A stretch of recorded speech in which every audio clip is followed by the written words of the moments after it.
Алим эжеке, биздин студиябызга кош келипсиз. Балаңызга Алла таалам ден соолук берсин. Алим эжеке, айтсаңыз, сиз ушул убакытка чейин айыл өкмөттөргө, тиешелүү адистерге кайрылып, балаңыз үчүн акча жыйнадыңыз беле? Жок, мен эч кимге кайрылган жокмун. Мен 57 жаштамын, 5 балам бар, күйөөм бар. Жакшы эле жашоодо жашап жүргөнбүз. Балам быйыл 18 мектепти бүтөрдү, ушинтип ооруп калды. Анын июл, август, сентябрь, октябрга чейин 4 жолу химия алдык. 2 жолу өзүбүздүн каражатыбыз кетти. Андан кийин ушу жардам сураганга муктаж болдум. Эч кимден жардам сураган жокмун. Айыл өкмөтүңүзгө да кайрылбадыңыз? Кайрылган жокмун. Ошол уулумун Аяш акасы айылда Үсөн деген бала. Ошо инибиз ооруп атыптыр, укабыз ооруп атыптыр деп акча жыйнап берди. Анан ошол эмеде Бишкекте телевизор көрүп отуруп, ушу турмуш сабактарыңарды көрдүм. Может, ушул эже чамамда ноокаттык болсо, ноокаттан болом деп эже сүйлөп, анан чала бучук көрүп калдым да. Анан кийин келип, оштон келип, издеп, таап, бияка кайрылдым Элим Барсынга. Назира эжеке, студиябызга кош келипсиз. Сиз ушул убакытка чейин ушул Элим Барсынбы кайрымдуулук фондунан башка айыл өкмөттөргө же болбосо бир башка бирөөлөргө кайрылып көрдүңүз беле? Жыйынтык чыкты, азыркы учурда үйүңүз башталып, кандай сезимдерде отурасыз эжеке? Аябай жакшы сезим, саламатсыздарбы элим? Мен шаардамын. Мен июнь айында мэрияга барганмын да. Мындай иш жакка кайрылганым жок. Анан мэрияга элди да айтуусу боюнча мэрияга кайрылсам, 2 жолу заявление таштадым. Ошол шаарда учетум болсо дагы неме кылышпады. Акырында мэриянын өзүнө кирдим да.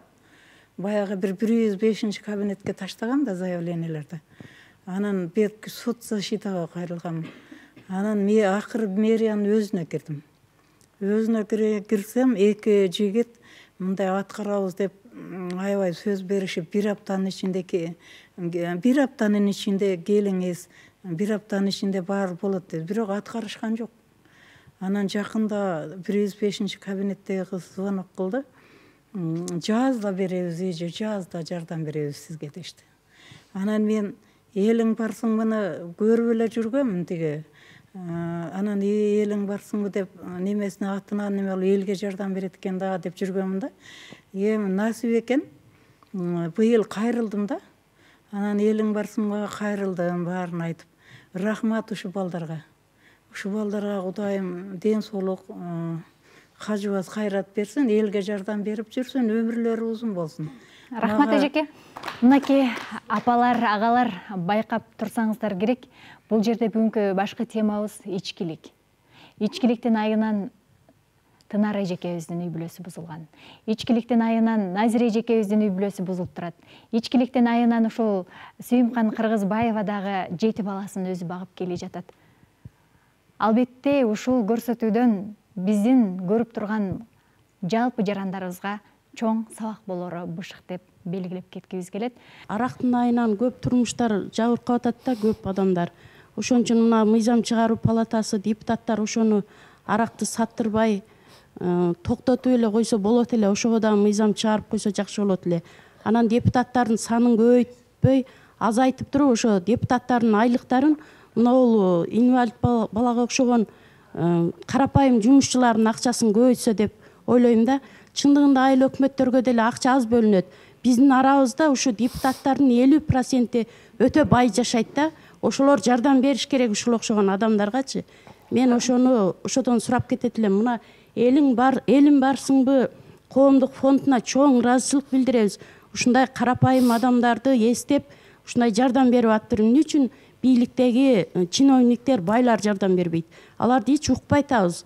Ошол окшогон байлардын эсептесе үйлөрү 10-дан 20-дан үйлөрү бар. Берсе болот да бир үйүн, ашыкча үйлөрдү эмне кылат? 2 метр жерге барабыз барса. Бул сиздин оюңуз болду. Жылдан жылга бюджетти эми карап туруп бөлөбүз да, бөлүнөт да. Биз дагы тартышабыз аларды. Мынча бөлүп койгула бизге, жакыр үй бүлөлөргө, ден соолук мүмкүнчүлүгү чектелгендерге деп. Ошондон убакыт өткөн сайын жылдан жылга көбөйүп баратат. Эми көп нерселер кылынып атат. Айыл өкмөт тарабынанчы. Рахмат. Рахмат. Кыска сүйлөңүз. Бюджетти карап отура бербей, ошол элде эл башы деген бар. Эл башы бар жокту кыла алат. Көптү көрсө көл болот дейт. 5 сомдон чогулса деле эл жардам берип коет. Айнан айындар онтуп эле бюджет дебегиле. Эл барбыз. Эл деген миллиондогон карыздардан кутултуп керекпиз. Таштап төгүп койсо кутулуп кетет. Көптү көрсө көл болот. Көл чогулса сел болот деген бар да. Ушул сөздү эске алалы дагы эч убакта силер немени күтпөгүлө. Мен ушуну айтайын деп эсимен чыгып кетиптир да. Азыр бизде өкмөт, жаш өкмөт болуп 3 жыл болду шайланганда, элдерди, жаштарды чогултуп, биримдикке келтирип, баягы орозопиттерде, дагы наркы берке багыдай немелерде өздөрүнүн фонд ачып, анан элдерге колунда жок жакыр үй бүлөлөргө жардам берип атат. Азыр биз 4 айылда тең, биздин айыл өкмөтүндө 4 айыл бар. 4 айылда тең жаштар өздөрүнчө уюм ачып, Россиядан, наркы беркеден өздөрү топтоп айыл жериндеги жакыр үй бүлөлөргө, майыптарга жардам берип атабыз.